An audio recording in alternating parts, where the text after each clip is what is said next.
Assalamualaikum warahmatullahi wabarakatuh. Selamat datang di channel Berita Mistis Official. Untuk kisah kali ini masih melanjutkan cerita yang sebelumnya, yaitu cerita yang ditulis oleh Kak Dioseta. Dan cerita ini berjudul Keris Benggolo Ireng. Bagi teman-teman yang belum mengikuti cerita-cerita Kak Dioseta lainnya, nanti silakan saja kunjungi linknya yang nanti akan saya sertakan di kolom deskripsi.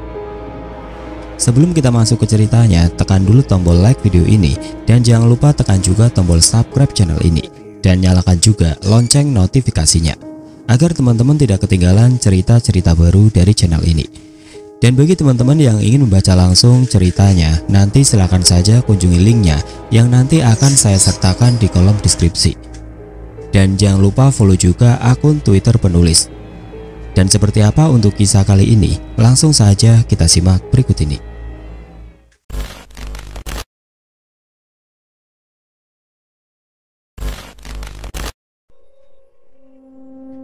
Waktu menunjukkan pukul 8 malam. Terlihat lampu-lampu di pabrik tahu ini masih menyala, menandakan masih ada karyawan yang bekerja. "Punten Mang Toha, maaf malah jadi ngerepotin," ucap Mas Jagat pada Mang Toha yang sudah menunggu kami di luar. "Gak apa-apa Mas, sekalian Mang Toha juga pengen tahu ada apa sama pabrik ini," ucap Mang Toha. "Hatur nuhun lo Mang, nanti segera saya cari tahu. Saya izin untuk memeriksa halaman dulu. Nanti saya periksa yang di dalam. Kalau karyawan sudah pulang saja," balas Mas Jagat lagi. "Sok atuh, kalau ada apa-apa manggil Mang Toha saja di dalamnya." Kami berterima kasih pada Mang Toha dan berpisah untuk memulai pencarian. Secara sekilas saja sudah terlihat dengan jelas ada sesuatu yang tidak beres di pabrik tahu ini. Dari penglihatan kami, bangunan ini dipenuhi oleh berbagai macam roh dan berbagai jenis jin, seolah tempat ini memang wilayah mereka sejak dulu. Namun sepertinya tidak ada niatan jahat dari makhluk-makhluk ini selain satu sosok yang kurasakan keberadaannya, namun tidak dapat kutemukan sosoknya. Cukup lama kami mencari petunjuk, namun hampir tidak menemukan apapun selain keberadaan makhluk penunggu pabrik ini. Sesekali aku dan Mas Jagat membacakan doa untuk mereka, berharap mereka bisa tenang atau setidaknya tidak mengganggu karyawan di sini. "Mas Jagat, Mas Danan, kesini ngopi dulu," panggil Mang Toha. Tanpa menunggu lama, kami segera menghampiri Mang Toha dan menikmati kopi yang disuguhkan oleh Mang Toha. "Gimana Mas Jagat, ada hasil?" tanya Mang Toha. "Belum Mang, makhluk-makhluk di tempat ini sepertinya memang penunggu asli tempat ini.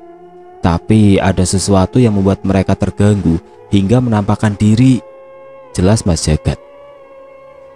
"Mas Jagat tahu apa yang membuat mereka seperti itu?" tanya Mang Toha. Aku mengingat sosok yang kurasakan tadi. Samar-samar aku juga melihat sosok seorang perempuan dengan baju berwarna merah.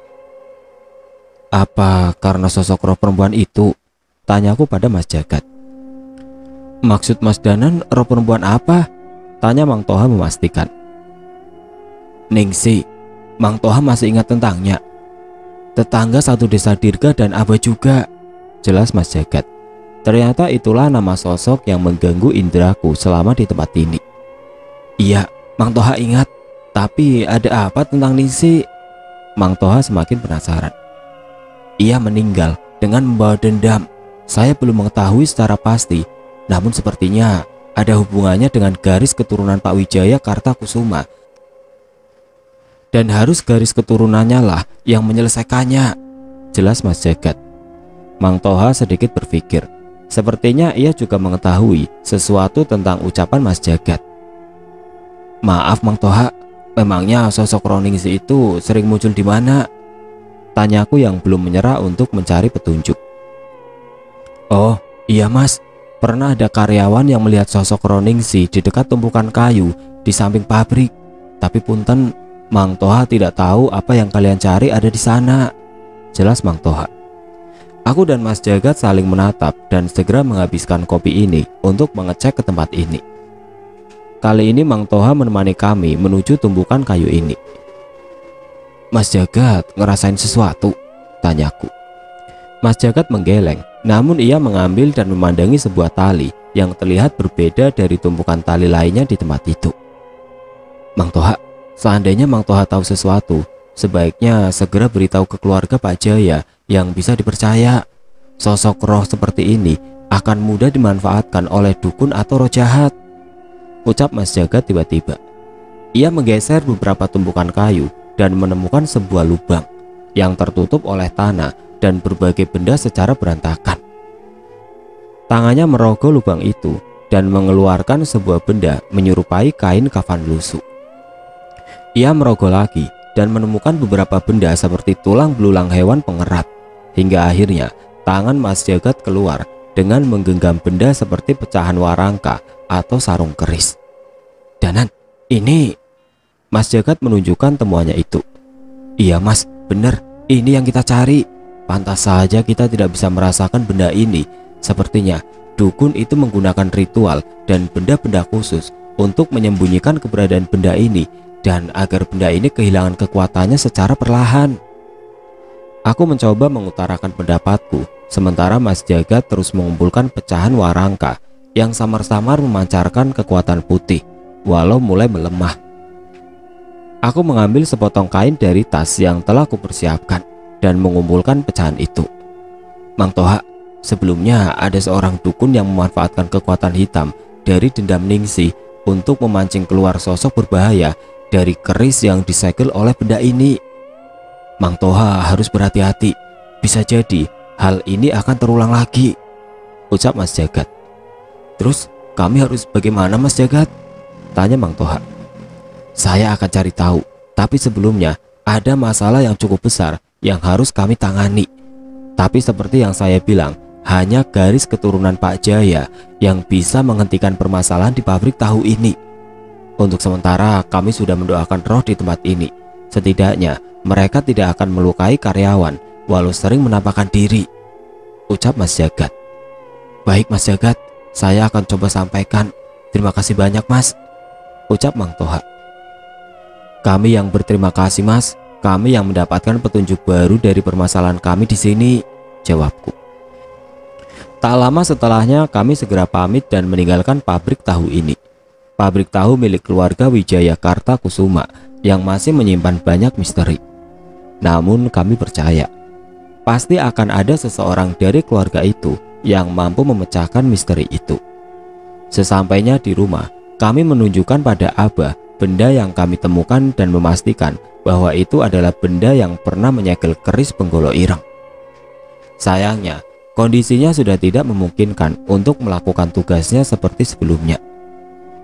Di tengah kebingungan kami, aku berkonsultasi pada Pak Le dan mendapatkan jawaban yang tidak terduga darinya. Ia memberikan alamat sebuah tempat di dekat lembah dan meminta aku menemui seseorang bernama Mbak Jiwo dan menyerahkan benda itu padanya. Entah siapa orang itu, setidaknya jika Pak Le percaya dengannya, mungkin ia bisa membantu kami untuk mendapatkan cara menyegel keris Penggolo Ireng dan segera menyusul Cahyo yang pasti sedang kerepotan di desa Guntur. Cerita selanjutnya bercerita dari sudut pandang Cahyo di desa Indira. Sebuah pohon besar berdiri gagah memayungi sebuah rumah tua yang dulu pernah kudatangi bersama Guntur untuk menolong Arum. Dan saat ini di hadapanku berdiri Nyai Jambrong, seorang pendekar tua yang dulu pernah hampir merasakan hidup abadi dengan ilmu rawa ronteknya. Aku sudah mempersiapkan kuda-kuda, namun sebuah tendangan darinya tetap bisa membuatku terseret hingga beberapa meter. Itu murni ilmu bela diri.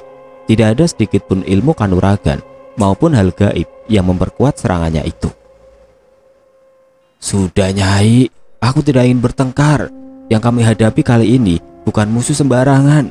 Bantuan Nyai sangat kita butuhkan, ucapku yang masih tidak ingin menyerah untuk meminta bantuan Nyai Jambrong dalam menghadapi sosok yang diceritakan Indira. Sosok penghuni keris Penggolo Ireng yang diceritakan oleh suara di mimpinya yang disebut dengan nama Ndoro Songgokolo. Jangan lancang kamu bocah monyet, itu bukan urusanku, balas Nyai Jambrong yang tetap pada pendiriannya. Dan sepertinya percuma juga untuk memaksanya. Wajahnya juga terlihat sangat kesal, seolah memang tidak peduli. Aku cukup kecewa dengan sikap Nyai Jambrong. Kupikir dia sudah banyak berubah sejak kehilangan ilmunya. Saat mengetahui ia menyelamatkan Indira, aku berpikir bahwa ia mungkin akan bersedia membantu kami. Ya sudah, kalau begitu saya pergi. Kalau sampai berubah pikiran, Nyai tahu harus mencari saya di mana. Pergi yang jauh sekalian, gak usah datang ke sini lagi. Mendengar umpatan Nyai Jambrong, aku mengambil batu kerikil yang ada di dekat kakiku, melemparkan tepat ke kepalanya, dan segera berlari untuk melampiaskan kekesalanku. Dasar setan, bocah ketek, walat kamu sama orang tua, teriak Nyai Jambrong yang ingin membalas lemparanku, namun tertahan karena aku sudah berhasil berlari cukup jauh. Gimana Mas Cahyo? Tanya Guntur yang menyambutku di rumah Buningrum, tempat Indira beristirahat sementara. Percuma, emang dasar nenek-nenek, dia nggak mau meninggalkan desa ini sama sekali, jawabku. Guntur terlihat kecewa, namun ia terlihat berpikir seolah masih ingin mencari cara agar Nyai Jambrong mau membantu kami. Sementara itu aku menghampiri Indira yang terlihat masih trauma dengan apa yang ia alami. Indira, malam ini kita bersiap. Besok kita cek keadaan desamu. Siapkan diri menyaksikan hal yang terburuk. Ucapku yang memang sudah menduga bahwa mungkin sudah banyak korban dari desa tempat tinggal Indira. Indira sudah menceritakan semuanya mengenai bapaknya yang membunuh seluruh ibu dan mbakyunya. Sosok-sosok yang muncul di sekitar bapak, suara yang memberi petunjuk di mimpinya, hingga sosok nenek yang menyerang desa Guntur. Iya Mas Cahyo, cepat atau lambat sepertinya saya harus menghadapi bapak, jawab Indira yang memaksakan dirinya untuk terlihat tegar. Kamu hebat Indira, perempuan lain mungkin sudah gila saat mendapat musibah sepertimu, ucapku. Mungkin ini semua karena Mbok Nasri. Tinggal bersamanya membuatku merasa lebih tenang dan menghargai hal-hal yang tersisa di hidup saya, jawab Indira. Ya, Indira juga menceritakan saat ia ditolong oleh Mbok Nasri dan tinggal bersamanya. Seorang wanita parubaya yang hidup sendiri dengan kesederhanaannya. Mungkin saja ilmuku dan Danan tidak mampu untuk memulihkan trauma yang dialami oleh Indira. Tapi keikhlasan seorang Mbok Nasri dengan kesederhanaannya malah justru bisa menguatkan Indira hingga seperti ini. Ya sudah, sebelum berangkat, besok jangan lupa pamit ke Mbok Nasri ya, ucapku mengingatkan Indira yang dibalas dengan sebuah anggukan. Kamu gimana Tur? Jadi mau ikut? Tanyaku pada Guntur yang katanya sudah berguru kepada Nyai Jambrong dan setidaknya memiliki ilmu untuk melindungi diri. Enggak Mas, enggak jadi, aku di sini saja, jawab Guntur yang berbeda 180 derajat dari sebelumnya. Mungkin ia telah menyadari sesuatu.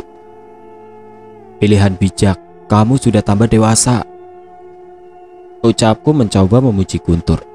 Berarti sekarang sudah bisa disebut dukun kayak Mas Cahyo, ucap Guntur spontan. Aku segera menoleh ke arahnya dengan wajah kesalku dan melempar sarungku. Siapa yang kamu panggil dukun? Enak wae. Lah, kalau bukan dukun menyebutnya apa? Tanya Guntur yang aku tahu dengan jelas maksudnya untuk meledekku. Pendekar, pendekar ketek alas wetan, Cahyo dari Trah Rojo Bedes, balasku membalas ledekannya. Tidak kehabisan akal, Guntur segera menghampiriku dan menangkupkan tangannya di depan kepalanya. Pendekar, izinkan aku bergabung dengan Trah Rojo Bedes. Saya pastikan Trah kita akan menguasai tanah Jawa, ucapnya menirukan suara-suara pendekar di film-film kolosal. Sontak kami satu rumah tertawa dengan tingkah laku konyol dari Guntur. Aku tahu suatu saat ia akan menjadi orang yang hebat. Namun yang lebih aku harapkan bahwa orang-orang hebat itu sudah tidak diperlukan lagi, karena yang kuharap tidak ada lagi orang yang menyalahgunakan sosok dan ilmu berada di luar batas manusia. Aku mengabari Danan mengenai cerita dari Indira dan kondisi desa Guntur yang sudah dibersihkan. Ia akan menyusul ke desa Indira setelah menemui seorang bernama Mbak Jiwo yang kata Pak Le bisa membantu memulihkan benda yang pernah menyegel keris Benggolo Ireng. Malam itu aku mencoba terakhir kalinya untuk meminta pertolongan Nyai Jambrong. dengan mencoba menghampirinya kembali ke dalam hutan. Tapi sebelum sampai ke kediamannya, terdengar suara yang cukup berisik. Aku mencoba mendekat, namun yang terlihat di sana adalah Guntur yang sebagian tubuhnya lebam oleh serangan Nyai Jambrong. "Eyang, serang lagi!" teriak Guntur yang dibalas dengan tendangan yang cukup kuat, namun bisa ia hindari dengan gerakannya yang cukup lincah. Namun tetap saja, serangan terakhir Nyai Jambrong berhasil mendarat di tubuhnya. Walaupun sempat ditahan, serangan itu berhasil membuat Guntur terseret sepanjang beberapa meter.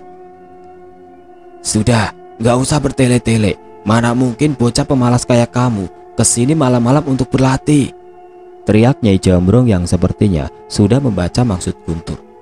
Guntur membersihkan debu yang ada di tubuhnya dan kembali mendekat. "Aku sudah cukup kuat kan, Eyang?" "Bukan berarti kamu bisa sombong." "Bukan itu, Eyang. Guntur akan ngejagain Arum selama Eyang pergi. Jadi tolong bantuin Mas Sahyo. Dia pasti kewalahan." Seketika aku kaget dengan perkataannya. Rupanya Guntur melakukan hal ini agar Nyai Jambrong mau membantuku. "Kamu jangan sombong dan jangan salah sangka. Bocah ketek itu lebih hebat dari yang kamu pikirkan. Sudah sana, pulang," perintah Nyai Jambrong. "Tapi Eyang, Guntur ngerasain perasaan yang gak biasa. Ini bahaya yang besar," ucap Guntur yang terus berusaha memaksa. "Sudah, kamu pulang sana." "Kenapa sih Eyang masih keras kepala, gak mau nolongin Mas Cahyo?" "Eyang bilang sana pulang, bukan bilang gak mau nolongin kan?" Nyai Jambrong menjawab sambil melangkah meninggalkan Guntur masuk ke dalam rumahnya. Mendengar ucapan Nyai Jambrong itu, Guntur sedikit tersenyum dan terduduk. Sepertinya pertarungan tadi sudah berlangsung cukup lama hingga menguras tenaganya. Aku tidak dapat mengerti jalan pikiran Nyai Jambrong. Mungkin saja ia punya caranya sendiri untuk menolongku. Namun sebaliknya, aku tidak berharap banyak dari seseorang yang sebelumnya adalah pengguna ilmu hitam yang telah menghabisi banyak nyawa hanya demi ilmu. Sebaiknya aku tidak perlu lagi mencampuri mereka. Mungkin lebih baik hari ini aku beristirahat total untuk mempersiapkan perjalanan besok. Lagi pula masuk angin yang kudapat selama perjalanan dengan mobil Mas Jagat saat ke rumah Dirga juga belum pulih sepenuhnya.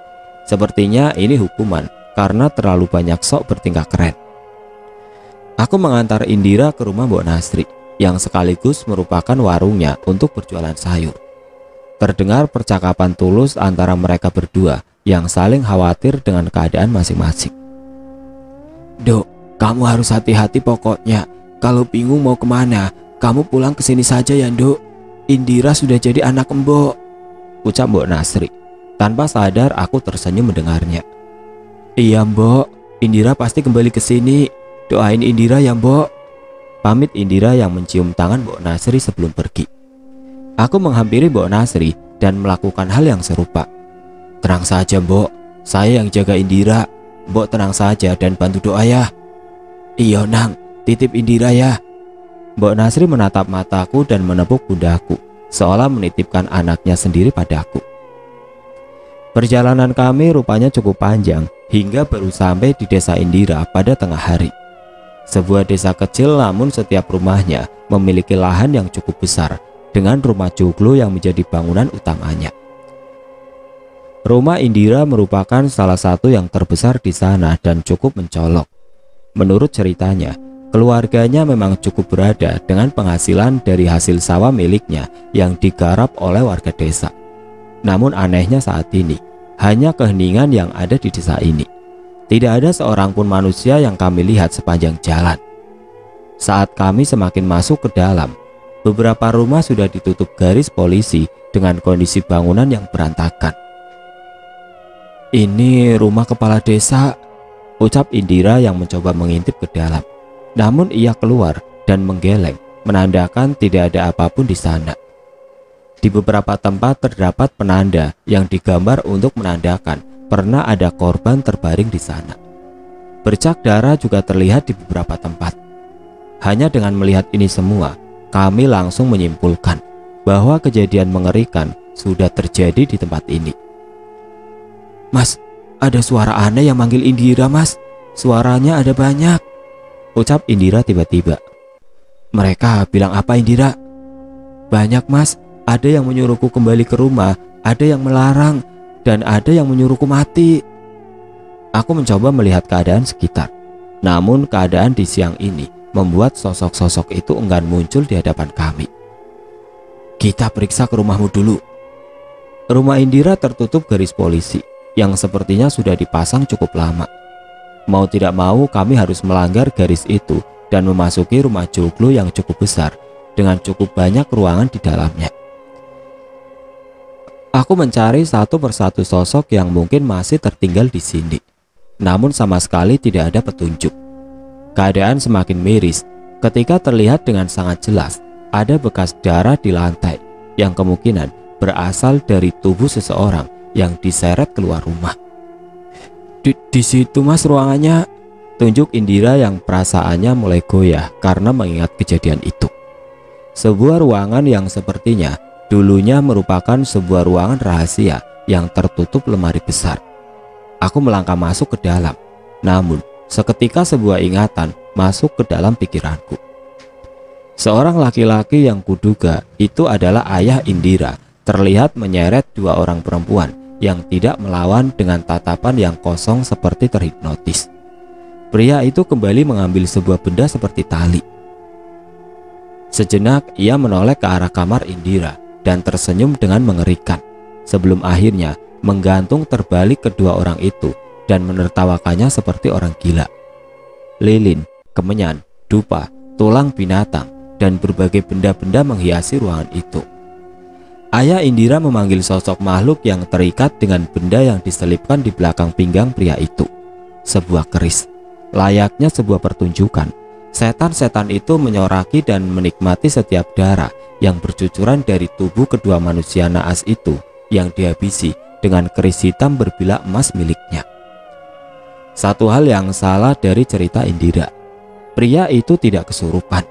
Semua roh berada di sekitarnya, termasuk sosok besar dengan mata dan taring besar dengan hiasan emas di dada dan lengannya, yang memperhatikan perbuatan pria itu tanpa ada satupun yang merasuki atau mempengaruhi dirinya. Pria itu benar-benar menikmati perbuatannya, dan memang samar-samar aku melihat dalam tubuhnya telah tertanam kekuatan hitam, perjanjian antara pria itu dan iblis penghuni keris itu. Kenapa, Mas Cahyo? Tanya Indira. Ini aneh, seharusnya aku tidak punya kemampuan seperti ini. Biasanya Danan yang bisa mendapat penglihatan seperti ini, ucapku pada Indira. Maksud Mas Cahyo gimana? Ada sosok di tempat ini yang memperlihatkan sebuah penglihatan padaku. Mas Cahyo melihat apa? Aku menatap pada Indira. Ia terlihat sangat bingung, walau akhirnya aku pun memutuskan untuk menceritakan apa yang kulihat. Sama seperti yang kamu alami, hanya saja satu hal yang harus kamu ingat. Jangan dekati ayahmu. Ia sudah menjadi salah satu dari mereka. Setidaknya aku sudah memperingatkan Indira dari awal, namun ia hanya termenung. Aku tahu itu tidak akan mudah baginya. Aku melihat lilin yang tersisa di ruangan itu dan menyalakannya hingga ruangan yang sebelumnya gelap disinari cahaya lilin yang sebenarnya masih cukup redup ini. Bau busuk masih tercium di tempat ini. Sepertinya polisi pun baru memeriksa tempat ini setelah jasad-jasad itu membusuk. Di ruangan ini aku mendengar suara-suara yang mungkin adalah suara yang didengar oleh Indira tadi. Aku mencoba mencari asal suara itu, namun yang kutemukan adalah sesosok makhluk berwujud wanita kurus kering dengan kepala yang setengah botak, hanya sedikit rambut panjang yang tersisa di rambutnya dan bagian mata yang menjorok keluar. Sepertinya sosok ini yang menunjukkan padaku penglihatan tadi. Makhluk itu setengah melayang di sudut ruangan. Aku merasa makhluk itu sudah lama berada di ruangan ini jauh sebelum ia mati. Bawa Indira pergi sejauh mungkin. Mereka pasti akan terus mencoba untuk membunuhnya. Aku mengambil kesimpulan bahwa sosok inilah yang memberikan bisikan pada Indira untuk meninggalkan tempat ini saat kejadian itu. Saat mengetahui niat baik dari makhluk ini, aku mencoba duduk bersimpu dan berkomunikasi dengan lebih dalam. Sungguh mengagetkan saat mengetahui bahwa wanita ini adalah istri pertama dari ayah Indira yang disekap karena secara tidak sengaja mengetahui niat suaminya untuk menggunakan kemampuan keris yang diwariskan oleh leluhurnya itu. Ia memergokinya saat ayah Indira melakukan ritual penyatuan raga dengan suatu sosok yang membimbingnya. Ayah Indira akhirnya menikah lagi dan mempengaruhi adiknya Sumar untuk membuka segel yang menahan kekuatan keris Benggolo Ireng. Sebelum akhirnya merebut kembali keris itu dengan mengadu domba kedua adiknya. Menurut roh itu, ayah Indira saat ini menuju desa adiknya yang bernama Sumar untuk melanjutkan niatnya menghabisi seluruh anggota keluarga yang mungkin bisa mewarisi keris itu dan merebut darinya. Dia bukan manusia. Orang itu adalah hasil hubungan sepasang manusia dengan sosok siluman anak buah Songgokolo. Ucap makhluk itu. Tunggu, itu tidak wajar. Lagi pula kalau ayahnya merupakan manusia yang ternoda oleh keturunan jin. Apakah Indira juga sama? Itu yang kupikirkan saat ini sembari sedikit menoleh ke arah Indira. Terlepas dari itu, desa tempat seseorang bernama Sumar itu sedang dalam bahaya. Aku tidak mau membuang waktu lagi dan segera berdiri dan mengajak Indira meninggalkan tempat itu. Sumar, desa pria bernama Sumar di mana Indira? Pak Alek Sumar, adiknya bapak. Cukup jauh mas, bisa 2 jam kalau naik motor. Kita ke sana. Ayahmu berada di sana. Desa itu dalam bahaya. Indira segera paham dan mengikutiku untuk segera pergi menuju desa yang akan menjadi tempat mengamuknya ayahnya itu. Sayangnya, perjalanan ke sana tidak semudah yang kukira. Hingga akhirnya kami tiba di sana saat malam hari. Aku melihat dari jauh sebuah desa yang secara gaib terselimuti kabut berwarna hitam. Tidak ada warga di desa sekitar yang berniat mendekatinya karena merasakan hawa yang dimiliki desa itu. Saat sampai di sana, orang-orang di desa tidak merasakan keanehan apapun dan beraktivitas seperti biasa. Namun, aku mendengar beberapa warga membicarakan tentang seseorang yang masuk ke rumah Pak Sumar dengan pakaian dan wajah yang berantakan. Sialnya, sebelum sempat melakukan apapun, tiba-tiba terlihat seseorang terpental dari sebuah rumah yang cukup besar. Itu Pak Alek Sumar, ucap Indira yang melihat seorang pria dengan darah yang berceceran membasahi bajunya. Sialan kau Darmijo, ternyata ini alasanmu merebut keris itu dari kami, ucap Pak Alek Sumar yang diakhiri dengan darah yang bermuncratan dari mulutnya. Aku menduga semua orang di rumahnya sudah mati oleh perbuatan ayah Indira. Melihat hal itu, warga menjadi panik. Sebagian warga berlarian dan sebagian mencoba menolong Pak Alek Sumar. Namun saat itu juga, seluruh warga yang mencoba menjauh segera terhenti. Pocong, itu pocong. Ada genderuwo, di sini ada genderuwo. Aku menoleh ke seluruh arah desa. Terlihat saat ini, desa sudah dikepung dengan sosok makhluk-makhluk yang menahan warga untuk meninggalkan desa. Ini sama seperti di desa Guntur kemarin mas. Makhluk-makhluk itu adalah pengikut sosok penghuni keris itu, cerita Indira. Indira, jangan jauh-jauh dari saya, ucapku yang segera berlari menuju Pak Alek Sumar yang mulai sekarat. Sialnya, ayah Indira yang ternyata bernama Darmijo itu tidak mau menunggu dan menghunuskan kerisnya ke arah Sumar hingga ia mati dengan mata yang masih melotot. Tidak cukup sampai di situ. Darmijo, ayah Indira, juga menghabisi orang-orang yang mencoba menolong Pak Alek Sumar dengan menghujamkan kerisnya tanpa ampun ke mereka. Aku tidak mampu lagi menahan emosiku dan segera melontarkan tendangan ke arah ayah Indira hingga terpental. Pergi dari sini, teriakku pada orang-orang di sekitarku. Seketika suasana desa penuh dengan kepanikan. Wajar saja, seluruh desa ini bisa bernasib sama seperti desa Indira. Bapak, hentikan! Indira ikut berteriak mencoba menghentikan ayahnya. Namun bukannya berhenti, ayahnya malah tersenyum dan mendekat ke arah Indira. Mengerikan, terlalu mengerikan. Hanya dengan tatapannya, tiba-tiba mata Indira memerah dan perlahan mengeluarkan air mata darah.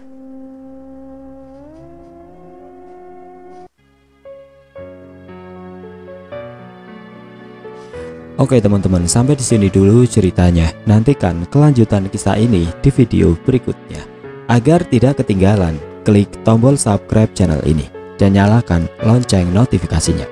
Wassalamualaikum warahmatullahi wabarakatuh.